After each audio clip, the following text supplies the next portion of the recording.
Well, should police forcibly remove protesters from the takeover area in Seattle's Capitol Hill neighborhood? Our Survey USA News poll asked 700 people, residents of Seattle, about the issue, and the results are somewhat even. 44% allow the protest to continue. 40% want police to now reopen the streets.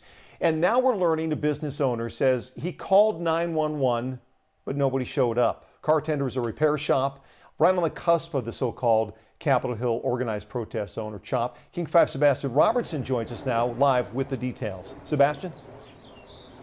This situation is about as scary as it gets for the business owner. He says he called 911 because there was someone breaking into his auto repair shop. He got here and came face to face with that burglar. And that's really just the beginning of the story. This video, live streamed to the internet, shows a mob of protesters detaining a man accused of breaking into this auto shop, stealing cash and keys, and then trying to set the business on fire. That armed man in the background is John McDermott's son. There was no police officers on scene ever. And I was here all night long. Their business, car tender, is about 100 yards from the border of the so-called CHOP. Last night, their security cameras caught a man breaking in. They called 911 and rushed to the scene themselves. Purportedly, the way the dispatcher was speaking, there was supposedly somebody en route. Nobody ever showed up.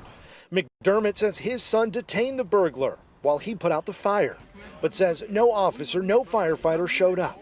They had no choice but to let the suspect go. We released him because we were trying to not escalate the situation. Hey, get it done. Hurry up. Self-described CHOP security took custody of the suspect.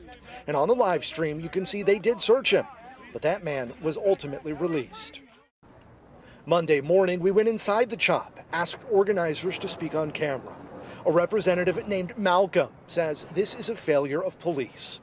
Do you feel that you all have any responsibility in the police not coming, or do you feel that's on the police?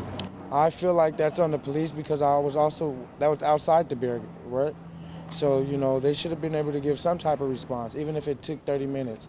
It shouldn't take 30 minutes, but even if it did, they should have gotten some type of response.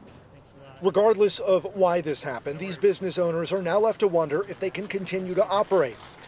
Left to wonder if anyone will answer their calls for help. An SPD spokesperson says that a police report was filed, and Carmen Best, the police chief, spoke about 3 this afternoon. When asked directly about this, she says she's aware of the incident and says that the responding officers didn't have a good contact number for the complainant. In Seattle, Sebastian Robertson, King 5 News. Sebastian, thank you.